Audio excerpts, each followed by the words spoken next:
De retour dans l'Africa Newsroom, nous sommes toujours en compagnie de nos invités, Sadek Hadji, Bouchra Bayed et de notre éditorialiste Jean-Marie Bitomo. Ouvrons sans plus tarder notre dossier du jour.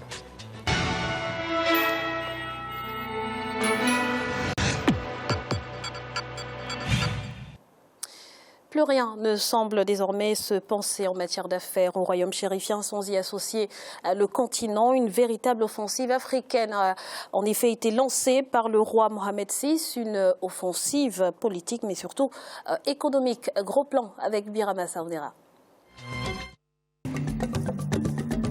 Les entreprises marocaines ont investi plus de 20 milliards de dirhams en Afrique subsaharienne depuis 2008. L'investissement intra-africain a augmenté de 12% en moyenne au cours des 10 dernières années et le Maroc y occupe une place prépondérante. À titre d'illustration, en 2015, le royaume chérifien a même supplanté la France comme premier investisseur au niveau du guichet du Centre de promotion des investissements en Côte d'Ivoire, avec une part de 22%, juste derrière les entreprises ivoiriennes, 31%, mais devant les opérateurs français, 16%. Sur ces dernières années, après une tendance haussière enregistrée entre 2008 et 2010, durant laquelle les investissements directs étrangers du Maroc en Afrique sont passés de 2,18 milliards de dirhams à 4,42 milliards de dirhams. Un fléchissement a été enregistré sur la période 2011-2014 avec seulement 788 millions de dirhams en 2011, 1,61 milliard de dirhams en 2012 et 1,4 milliard de dirhams en 2014. Comment se présentent les investissements publics et privés marocains en Afrique? Quelles sont les politiques mises en place pour faciliter ces investissements? Le Maroc continue sa conquête du marché africain. Il entretient des bons rapports avec plusieurs pays du continent. Ainsi, pour dynamiser davantage la coopération sud-sud, un accent particulier a été mis sur les investissements. Sur ce plan, le royaume chérifien se tourne de plus en plus vers les pays ouest-africains. De ce fait, 147 milliards de francs CFA, environ 2,4 milliards de dirhams de financement ont été investis en 2015 par le Maroc en Côte d'Ivoire, la première puissance économique d'Afrique de l'Ouest. C'est vrai que l'avènement du Maroc ou l'intérêt du Maroc pour les pays comme la Côte d'Ivoire, mais l'ensemble de l'Afrique est une vision aussi, une vision du roi. Une vision construite avec le secteur privé et qui est mise en œuvre. À ça, il importe également que un pays comme le nôtre, qui a un potentiel assez fort en matière économique, puisse lui également avoir ce type de vision, construit ensemble, mais sur lequel on travaille méthodiquement, comme le font les Marocains. Les principaux investissements ciblés par les opérateurs économiques marocains sont entre autres la construction, les banques, les cimenteries, le tourisme, mais aussi l'immobilier, une diversification industrielle appréciée par les Ivoiriens. En 2015, le Royaume a atteint 22% des investissements privés agréés par le Code des investissements ivoiriens, une performance qui lui a valu d'occuper le rang du premier investisseur étranger au guichet du CPC, l'agence gouvernementale de promotion des investissements en Côte d'Ivoire. Aujourd'hui, avec les investissements qui sont faits par les Marocains, il est évident que le portefeuille d'investissement en Côte d'Ivoire grossit et donc cela alimente la croissance. Il y a aussi la densification et la diversification des tissus industriels qui est apportée par ces Marocains qui viennent avec des industries peut-être nouvelles qui n'avaient pas été suffisamment développées ici. Comme la Côte d'Ivoire, le royaume chérifien investit dans d'autres pays de l'Afrique subsaharienne. Le marché sénégalais est très prisé par les entreprises marocaines. En 2016, le Sénégal a été élu premier partenaire économique du Maroc en Afrique subsaharienne avec des échanges commerciaux chiffrés à environ 4 milliards 257 millions de dirhams au cours de l'année 2015. Le 5 décembre 2016, le Centre marocain de promotion des exportations, Maroc Export, et la Chambre de commerce, d'industrie et d'agriculture de Dakar ont également signé une convention de partenariat. Objectif, booster les échanges entre le Maroc et le Sénégal. La signature de cette convention avec la Chambre de commerce, elle vient renforcer le tissu de coopération entre le Maroc et le Sénégal, et particulièrement entre Maroc Export et les agences de promotion sénégalaise. Cela nous permettra d'être beaucoup plus efficaces dans nos actions d'accompagnement des entreprises et particulièrement de la petite et moyenne entreprise qui va chercher à créer des partenariats gagnant-gagnant entre le Maroc et le Sénégal. Le Maroc et le Sénégal ont signé plusieurs accords de partenariat dans plusieurs secteurs stratégiques dont l'agriculture, le transport, entre autres. Ainsi, à travers la coopération fructueuse avec le Maroc, les autorités sénégalaises misent sur des politiques incitatives en vue de favoriser la création de richesses et d'emplois au niveau local. Ce que nous attendons de ce partenariat, c'est d'abord du concret. Essayer de passer d'un stade aujourd'hui de production de matières brutes à un stade de transformation de produits, je ne dirais pas quasiment finis, mais au moins semi-finis, ce qui permettrait de créer de la valeur ajoutée locale et donc créer des emplois localement et permettre à nos jeunes de rester sur place pour le faire. Les relations entre le Maroc et le Nigeria restent cantonnées à des faibles échanges. En 2015, les échanges en biens et services entre les deux pays se sont établis à environ 1,275 milliard de dirhams. Pour les analystes, la situation va évoluer, notamment avec la signature de 7 accords de coopération qui concernent les secteurs des énergies renouvelables, l'aviation, l'agriculture et la pêche lors de la visite du roi Mohamed VI au Nigeria en décembre 2016. Des projets d'ailleurs structurants ont été annoncés lors de cette visite. En tant que projet majeur destiné à favoriser l'intégration économique régionale, le pipeline sera conçu avec la participation de toutes les parties prenantes dans le but 1. D'accélérer les projets d'électrification dans toute la région, servant ainsi de base pour la création d'un marché régional compétitif de l'électricité, susceptible d'être lié au marché européen de l'énergie.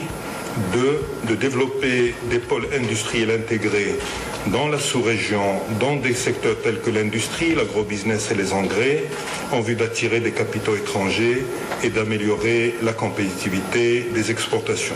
Les entreprises marocaines profitent d'un appui politique et d'une diplomatie économique très active en Afrique pour conquérir les marchés. L'exemple de sa coopération avec le Nigeria en est une parfaite illustration. Les entreprises marocaines sont très actives dans le domaine des finances.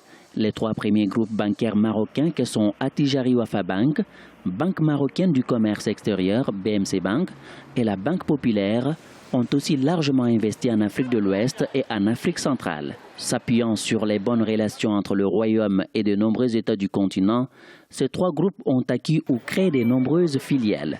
Leurs contributions aux résultats nets sont loin d'être négligeables. Le secteur assurance aussi constitue un levier important sur lequel les entreprises marocaines s'appuient en Afrique subsaharienne. Alors Wafa en fait poursuit une stratégie de développement à l'international depuis quelques années déjà, avec l'ouverture de nos 2 filiales aujourd'hui en Côte d'Ivoire, la filiale Vie et la filiale Non-Vie. Nous en sommes à 6 filiales à l'international et notamment nous ciblons le développement dans les pays d'Afrique de l'Ouest, d'Afrique subsaharienne. Les investissements marocains en Afrique sont très importants. L'expertise marocaine commence à être reconnue en Afrique au regard de son bon rapport qualité-prix, notamment dans des secteurs où le Maroc dispose d'avantages comparatifs. Cependant, pour les analystes, le seul bémol est que ces investissements ne se traduisent pas encore par une augmentation des échanges. C'est ainsi qu'à peine 5% des exportations marocaines se font vers le pays de l'Afrique subsaharienne. Alors, Madame Bayed, quelle lecture faites-vous de cette offensive économique du Maroc sur le continent ? Tout d'abord, vous parliez d'une offensive. Aujourd'hui, la stratégie qui est celle de Sa Majesté le roi Mohamed VI depuis son accession au trône est d'étendre l'empreinte marocaine en Afrique. Cette empreinte existe déjà depuis 1999. Nous sommes aujourd'hui dans une coopération sud-sud. Il a établi une feuille de route qui est en train d'être déclinée sur divers États. C'est vrai qu'aujourd'hui, le Maroc est présent au Sénégal, en Côte d'Ivoire. C'est normal, vu les relations vraiment indéfectibles. Ce sont des liens indéfectibles qui relient ces pays-là. Et le Maroc, aujourd'hui, a axé son intervention économique sur d'autres pays, à savoir le Nigeria, Madagascar et d'autres pays aujourd'hui de l'Afrique de l'Est et l'Afrique australe, où il est très peu présent. Monsieur Haji, quels sont les grands axes de la coopération entre le Maroc et le reste du continent, les secteurs dans lesquels le Royaume investit le plus? Pour aller vite, la finance, le bâtiment, la construction, l'agroalimentaire, le tourisme, les mines. Et tous ces secteurs sont représentés par des sociétés nationales marocaines qui se sont mutées en multinationales. Ce qui a permis au Maroc de réorienter sa diplomatie économique vers l'Afrique. Mais contrairement à ce qu'on dit, les relations entre le Maroc et l'Afrique sont millénaires, économiques et culturelles. Et Mohamed VI ne fait que de concrétiser ce que avait coutume de dire Hassan II pour définir le Maroc. Il disait que le Maroc est un pays qui a ses racines en Afrique et ses branches en Europe. Et vous savez qu'Hassan II n'était pas porté sur l'économie, donc il était porté sur la politique. On parle des relations entre le Sénégal et la Côte d'Ivoire. Hassan II avait des rapports assez puissants avec Houphouët-Boigny. Et il avait aussi des relations assez puissantes avec les différents présidents successifs qui ont dirigé le Sénégal, Léopold Sédar Senghor, Abdou Diouf, voire même Abdoulaye Wade. Donc tout cela s'inscrit dans une continuité historique. Ce n'est pas un fruit du hasard, ce n'est pas quelque chose qui est arrivé du jour au lendemain. C'est une maturité, et c'est aussi la maturité africaine, il faut dire la vérité, c'est du business. L'Afrique, c'est 1 milliard de consommateurs.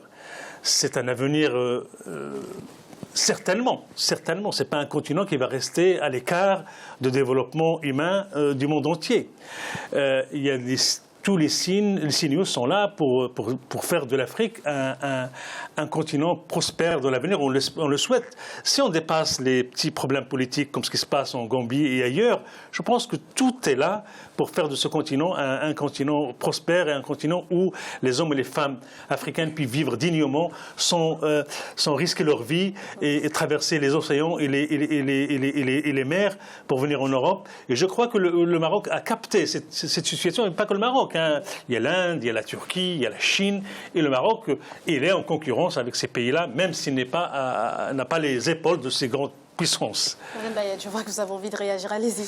Non, je voulais juste ajouter que l'Afrique aujourd'hui est un continent qui doit être représenté par des leaders, par des personnes qui ont des visionnaires. Et je pense qu'aujourd'hui, et ça a été confirmé, Sa Majesté Mohamed VI, avec d'autres présidents d'autres États, comme le Sénégal par exemple, sont écoutés.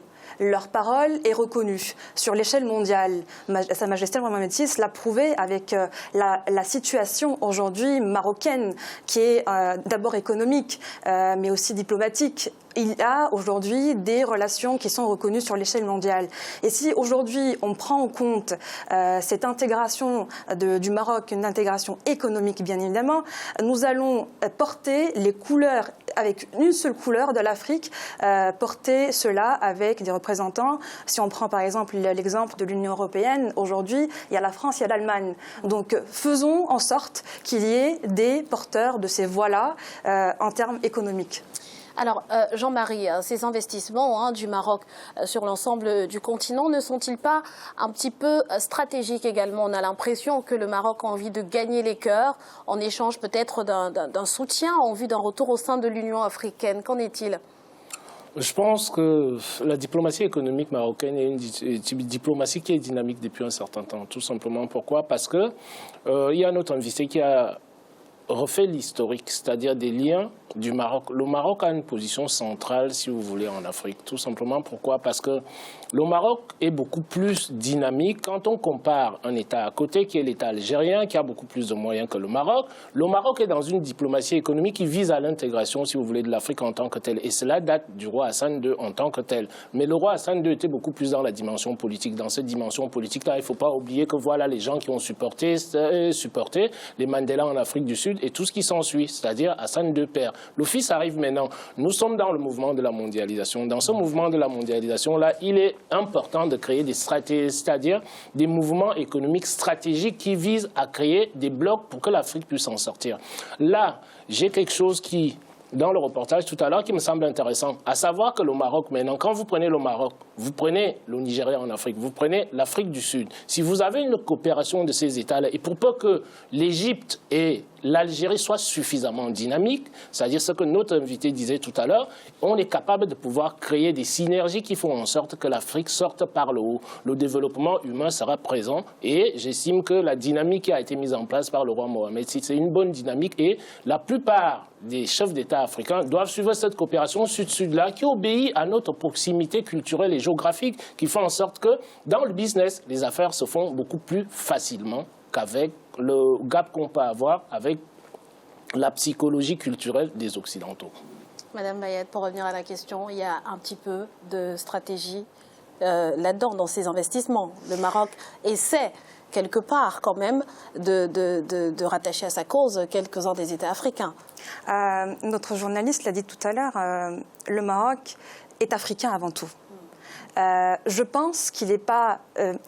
sa place aujourd'hui dans l'Union africaine est évidente. Il ne faut même pas se poser la question.